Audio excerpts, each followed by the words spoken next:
Et nous sommes de retour au plateau pour la suite de cette émission. Nous abordons notre troisième sujet après la pause pour le journal. Nous parlons à présent des élections présidentielles au Libéria. Joseph Boakai pousse George Weah à un second tour. Ils étaient donc une vingtaine à se présenter à cette élection présidentielle au Libéria.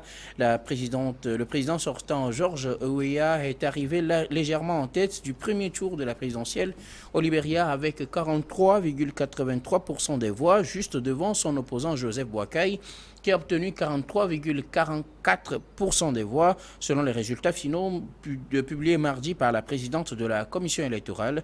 Les résultats des élections du 10 octobre montrent qu'aucune liste présidentielle n'a obtenu 50% plus 1 des voix, selon Mme Davidette Brony-Lansana, qui a annoncé qu'un second tour aura lieu le 14 novembre prochain.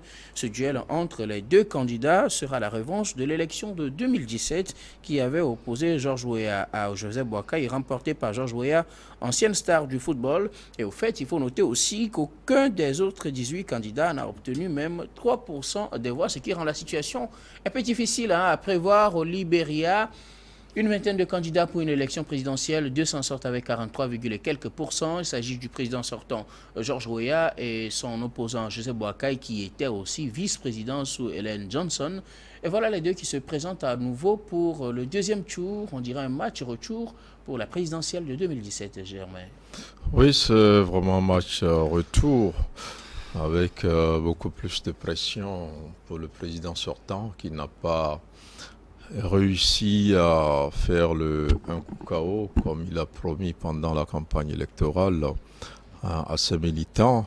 Donc c'est une situation inconfortable, d'autant plus que, comme vous l'avez dit, les autres candidats n'ont pas rassemblé un grand pourcentage sur lequel on peut véritablement compter. Donc il n'y a pas de réserve de voix qu'on peut aller chercher. Bon, il y en a un peu.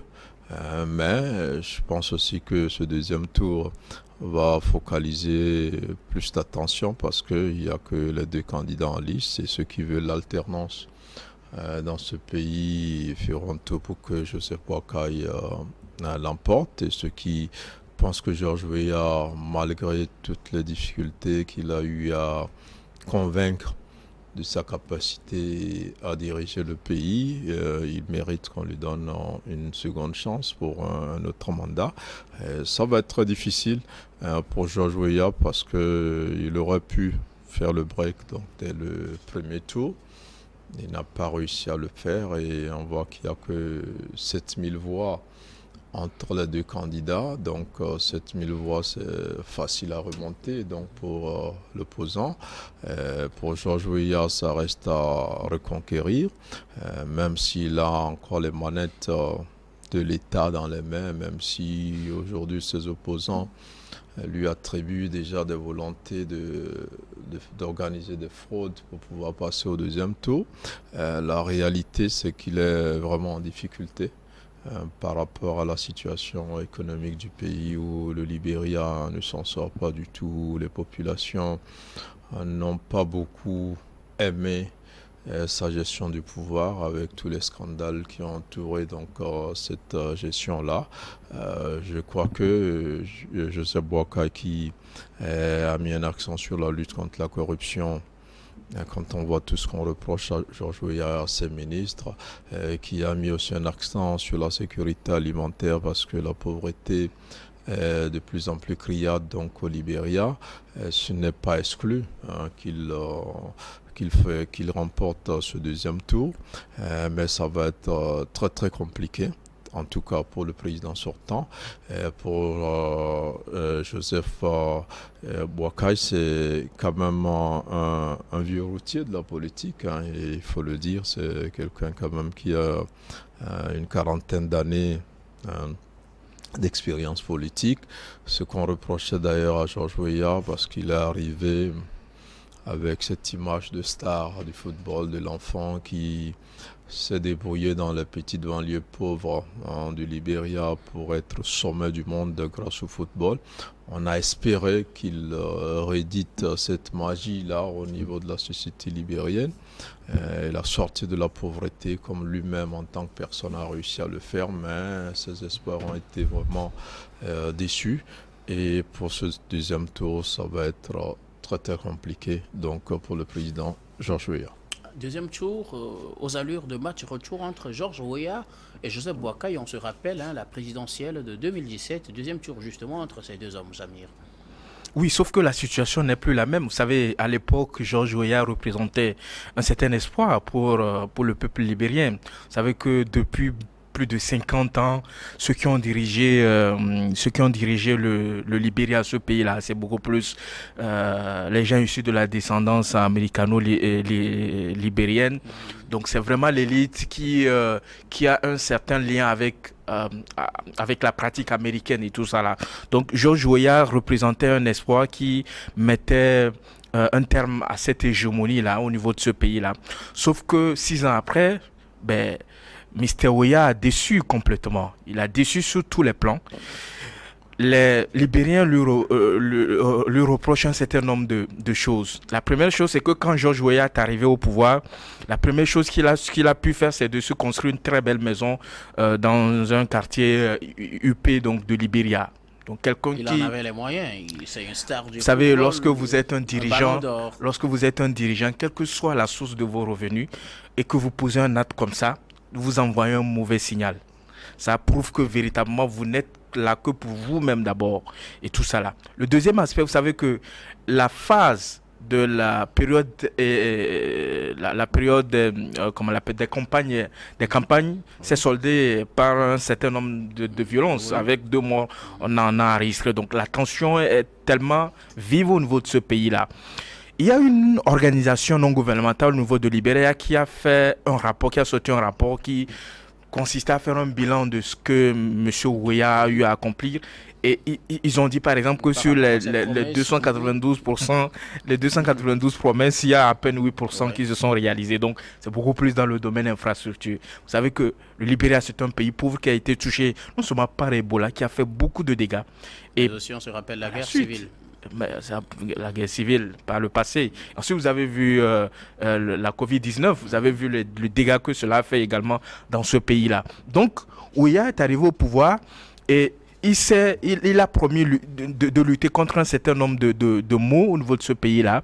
Premièrement, Weah n'a pas réussi à offrir des conditions de vie acceptables au peuple libérien parce qu'aujourd'hui, à peine un Libérien arrive à s'en sortir avec 2 dollars par jour.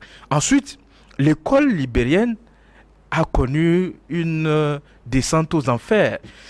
Aujourd'hui, l'école ne représente pas grand-chose. Les enseignants ont vu leur rémunération passer à la baisse. Ensuite, vous avez vu, même les États-Unis ont condamné un proche de Weah qui faisait partie de...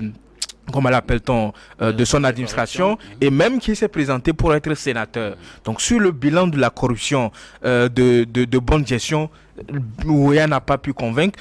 Dans le domaine de la santé, dans le domaine de l'éducation, dans le domaine d'accessibilité à l'eau potable, c'est-à-dire que dans les domaines sociaux qui sont vitaux pour la population, Weah n'a pas pu convaincre véritablement. Cela nous donne l'occasion de montrer aux gens l'aperçu ou la leçon qu'on pourrait tirer de cette situation. Cela voudrait dire que ce n'est pas parce que vous critiquez une gouvernance que vous ferez mieux. Ce n'est pas parce que vous êtes opposant, vous avez de belles idées, que lorsque vous viendrez au pouvoir, vous ferez mieux. La preuve, quand vous prenez aujourd'hui 85% des opposants qui ont géré le pouvoir avec des régimes en place et après par la magie des choses qui sont retrouvées au pouvoir, ils n'ont pas fait la moitié de ceux qu'ils critiquaient ont fait.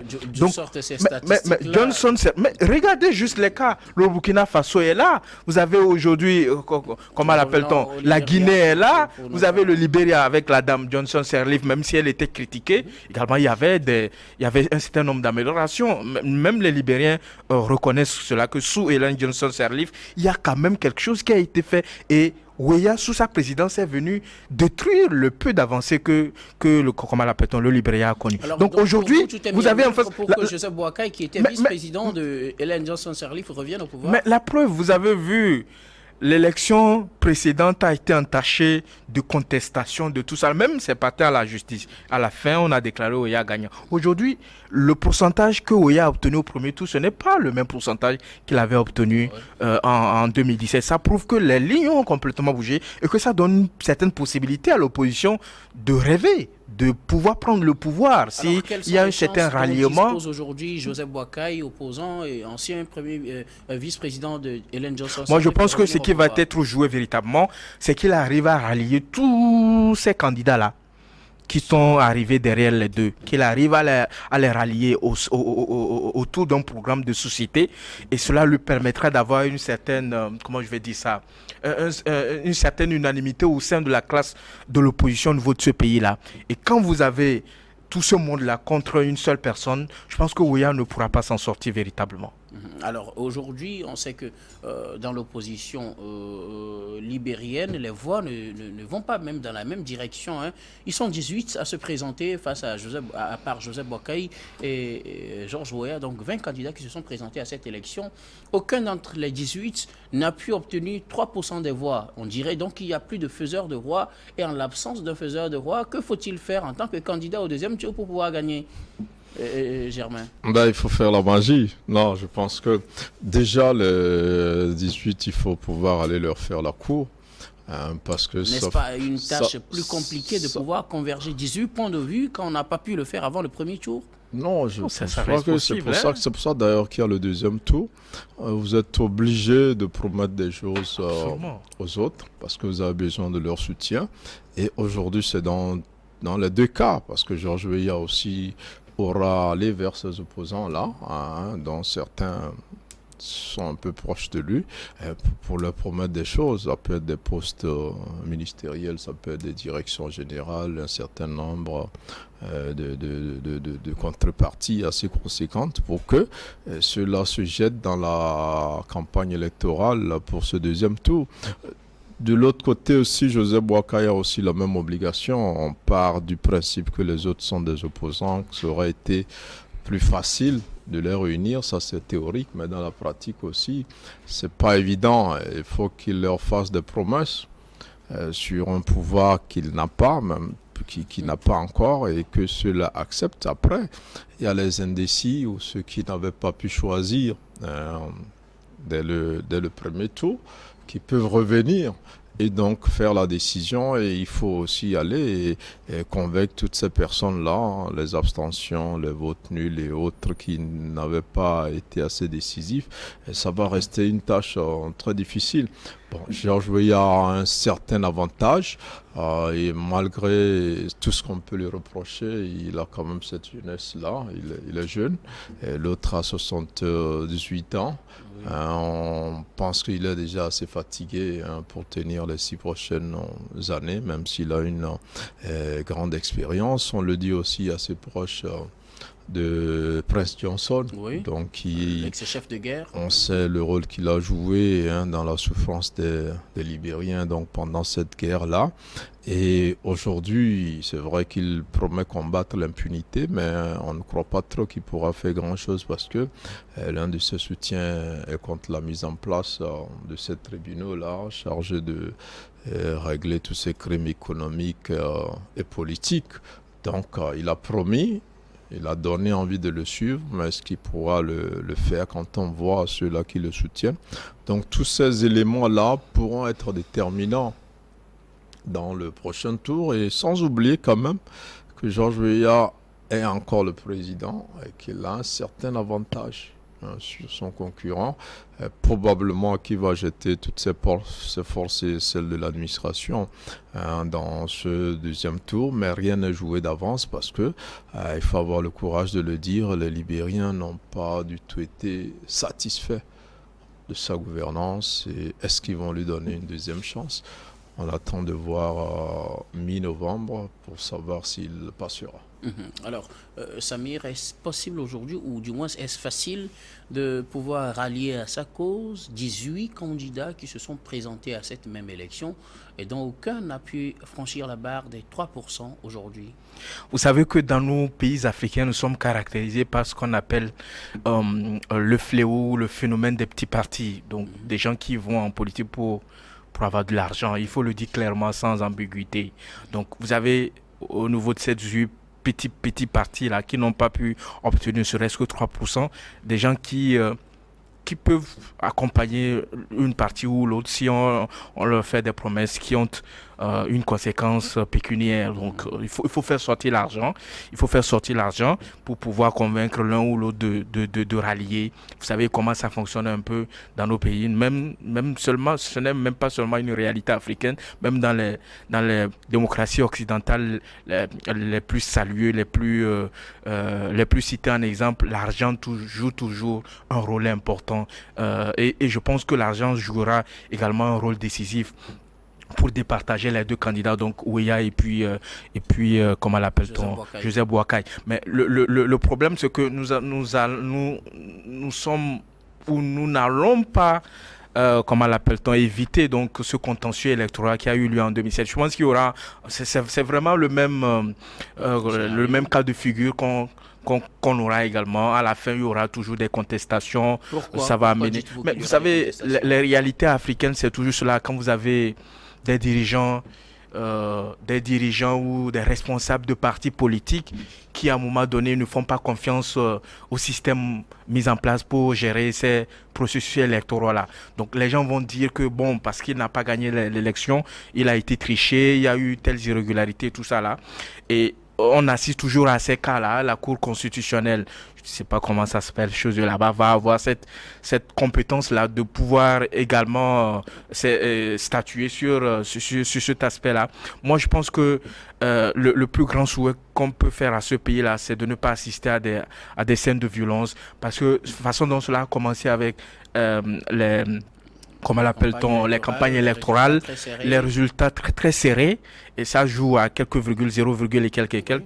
Donc, je pense que à l'issue de ce deuxième tour-là, que ce soit le camp de Ouéa qui gagne ou le camp de Joseph Boakai qui gagne, il y aura également de ces scènes de violence-là. Je pense qu'il faudrait que ces deux candidats-là s'engagent autour d'un acte pour qu'ils puissent promouvoir la paix, quelle que soit l'issue de ces élections-là, parce que l'Afrique en a besoin. Sans la paix, nous ne pourrons rien faire. Merci beaucoup à vous. Pour le moment, Joseph Boakai et Georges Weah sont à 48%, Georges Weah, plutôt 43%, 43,83% pour Georges Weah et 43,44% pour Joseph Boakai. Des résultats très serrés. On verra l'issue de ce deuxième tour qui est programmé pour le 14 novembre prochain. Nous allons marquer une nouvelle pause, puis on vous retrouve tout de suite pour la dernière partie de cette émission.